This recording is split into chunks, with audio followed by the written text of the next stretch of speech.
বিশ্বনবী বললেন, সাহাবা তোমার নামাজ হয় নাই, তুমি আবার পড়ো। বিশ্বনবীর ওই সাহাবী এরপরে আবারও নামাজ পড়লেন, এমন করে 3 বার হলো। বিশ্বনবী সাল্লাল্লাহু আলাইহি ওয়াসাল্লামের কাছে ওই সাহাবী বললেন, ইয়া রাসূলুল্লাহ, এর চাইতে ভালো করে নামাজ আমি আর পড়তে পারি না, আপনি আমাকে একটু নামাজ শিখায়া দেন। বিশ্বনবী তখন বললেন, ও সাহাবা শোনো, সাল্লু কামা রাআইতুমুনি ইউসাল্লি, আমাকে যেমন ভাবে তোমরা নামাজ পড়তে দেখো তোমরাও ঠিক এমন ভাবে নামাজ পড়ো। বিশ্বনবী যখন নামাজের মধ্যে দাঁড়াতেন, আগে প্রথম দিক দিয়ে আকাশের দিকে মাঝে মধ্যে তাকাতেন। বিশ্বনবীর সাহাবারাও মাঝে মধ্যে আকাশের দিকে তাকাতেন। মুফাসসিররা বললেন, যখন এই কোরআনের প্রথম আয়াত নাযিল হলো সূরাতুল মুমিনুনের, আল্লাযীনা হুম ফি সালাতিহিম খাশিউন,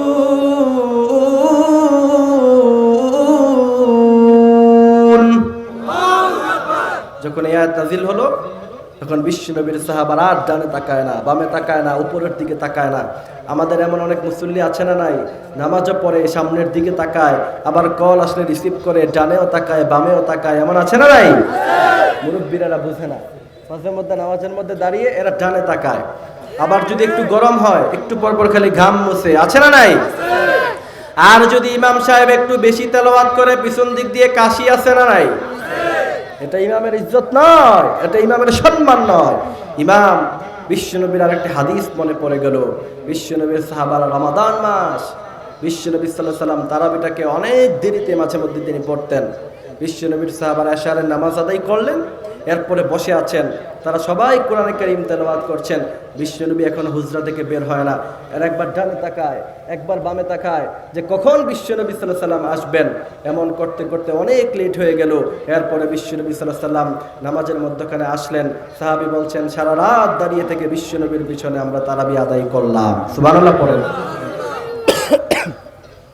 আরেক সাহাবী বলছেন, বিশ্বনবীর পিছনে আমি নামাজে দাঁড়িয়েছি। কার পিছনে? আরো জোরে বলেন, কার পিছনে? বিশ্বনবীর পিছনে নামাজের মধ্যে দাঁড়িয়েছি। বিশ্বনবী নামাজে দাঁড়ালেন, তিনি পড়লেন, আলহামদুলিল্লাহি রাব্বিল আলামিন আর রহমানির রহিম। বিশ্বনবী এক এক আয়াত করে তিনি পড়লেন। এরপরে বিশ্বনবী সূরা বাকারা শুরু করলেন, আলিফ লাম মিম যালিকাল কিতাবু লা রাইবা ফি, এক এক আয়াত তিনি পড়লেন। এমন পড়তে পড়তে ওই সাহাবী বলছেন, এক্ষুনি মনে হয় বিশ্বনবী রুকুতে যাবে। আল্লাহু আকবার। বিশ্বনবী এখনো তিনি রুকুতে যান না। ওই সাহাবী মনে মনে ভাবলেন, আমার বিশ্বনবী মনে হয় এখনই রুকুতে যাবে, এই আয়াত শেষ হলে মনে হয় রুকুতে যাবে। কিন্তু আয়াতের পর আয়াত শেষ হয়ে যায়, বিশ্বনবী আবার আয়াত শুরু করে দেয়। আল্লাহু আকবার। এমন তিনি ভাবলেন, শেষ পর্যন্ত ওই সাহাবী ভাবলেন যে সূরা বাকারা শেষ হলে মনে হয় বিশ্বনবী রুকুতে যাবে। কিন্তু ওই সাহাবী বলছেন, সূরা বাকারা শেষ হলো, বিশ্বনবী সূরা আলে ইমরান ধরলেন। আল্লাহু আকবার। সূরা বাকারা শেষ হলো, বিশ্বনবী এমন মজা পাচ্ছেন, সূরা বাকারা শেষ করার পরে সূরা আলে ইমরান শুরু করে দিলেন। আল্লাহু আকবার। আপনাদের মসজিদের এমন ইমাম সাহেব যদি এমন করে, চাকরি থাকবে? থাকবে? থাকবে না। ওই সাহাবী বলছেন, বিশ্বনবী যখন সূরা আলে ইমরান তেলাওয়াত করা শুরু করলেন, এরপরে আমি আর দাঁড়িয়ে থাকতে পারলাম না, এরপরে আমি নামাজ ছেড়ে দৌড়ে পালিয়ে গেলাম। বিশ্বনবী এখনো নামাজ পড়ছেন। আল্লাহু আকবার। এমন ভাবে বিশ্বনবী নামাজ আদায় করতেন। এটাকে বলা হয় খুশু। খুশুর সাথে নামাজ আদায় করলে বিজ্ঞান 2টি তথ্য দিয়েছে। দুনিয়াতে আপনি 2টি ফায়দা পাবেন। প্রথম তথ্য হচ্ছে, গোটা ওয়ার্ল্ডে এরা জরিপ করে দেখিয়েছে, গোটা ওয়ার্ল্ডের মধ্যে পাগলের সংখ্যা সবচেয়ে কম হচ্ছে মুসলমান জাতির মধ্যে। সুবহানাল্লাহ বলবেন না? আর ওইগুলি সব পাগল, ঠিক কিনা? আমেরিকার প্রেসিডেন্ট জো বাইডেন কিছুদিন পরে পরে পাগলামি করে, ঠিক কিনা? আর পৃথিবীর সবচেয়ে বড় পাগলের নাম হচ্ছে ট্রাম্প, ঠিক কিনা? ট্রাম্প হচ্ছে পৃথিবীর সবচেয়ে বড় পাগল। এরা গবেষণা করে দেখলো যে গোটা ওয়ার্ল্ডে পাগলের সংখ্যা সবচেয়ে কম মুসলমানদের মধ্যে। কেন?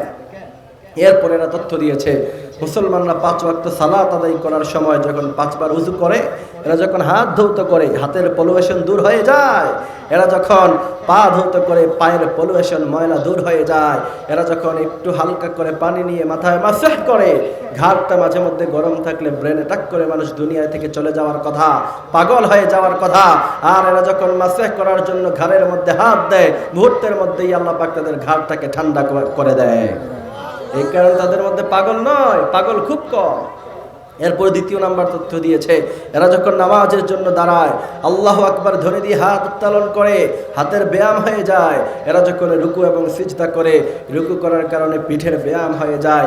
এরা যখন সিজদা করে তখন হার্ট যেটা আছে সেটা মাথাটা একটু নিচুতে থাকে, হার্ট একটু উপরে থাকার কারণে হার্ট থেকে মাথাটা যদি নিচু হয়, বিশেষজ্ঞরা বলছে মানুষের মাথার মধ্যে রক্ত সঞ্চালন বাড়ে, নিষ্ক্রিয় সেলগুলি সক্রিয় হয়।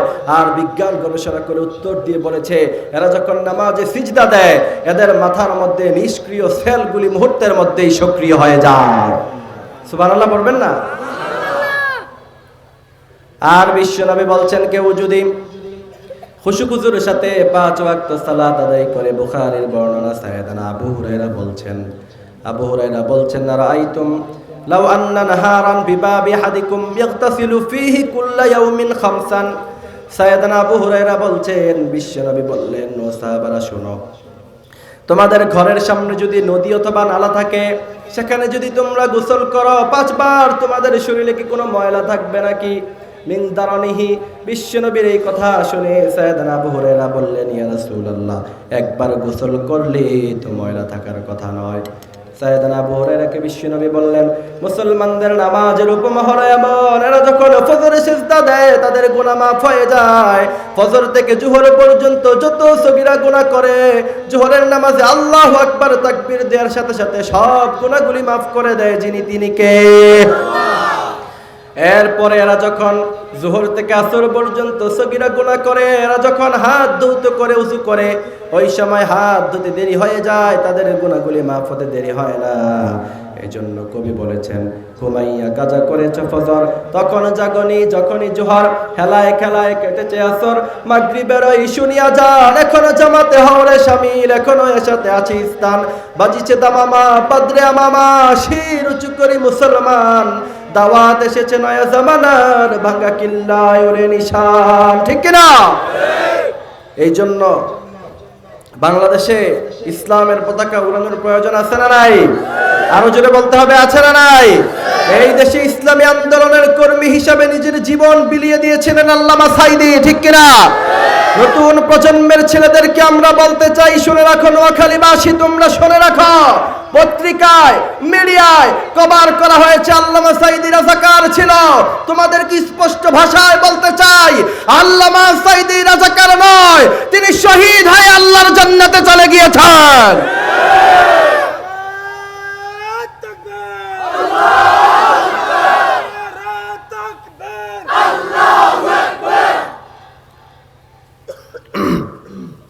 আল্লামা সাঈদীকে রাজাকার বলা হয়েছে পত্রিকায়, হয় নাই? আসিফ নজরুল সাংবাদিক ইলিয়াস নতুন করে বের করছে, এটাই সর্বপ্রথম আল্লামা সাঈদীকে রাজাকার বলেছিল। ঠিক কিনা?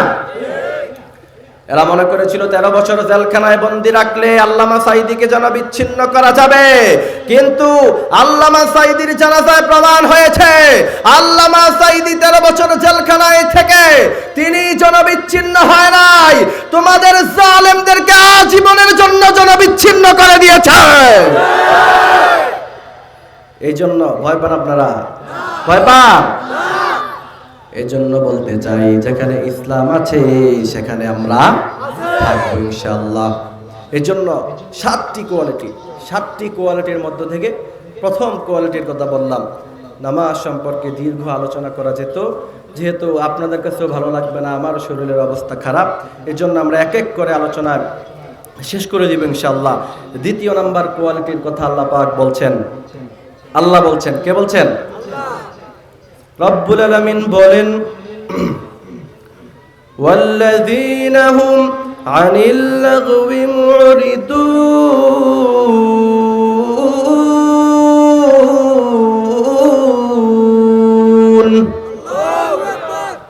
কথা কার? ওয়াল্লাযীনা হুম আনিল লাগবি মুরিদুন। আল্লাহু আকবার। অনর্থক কথাবার্তা যারা বলে না, অনর্থক কথাবার্তার সাথে যাদের সম্পর্ক নাই, আল্লাহ বলছেন কাদ, এরা অলরেডি সফল কাম, অলরেডি ডান। আল্লাহ বাকি শব্দ ইউজ করে বুঝিয়ে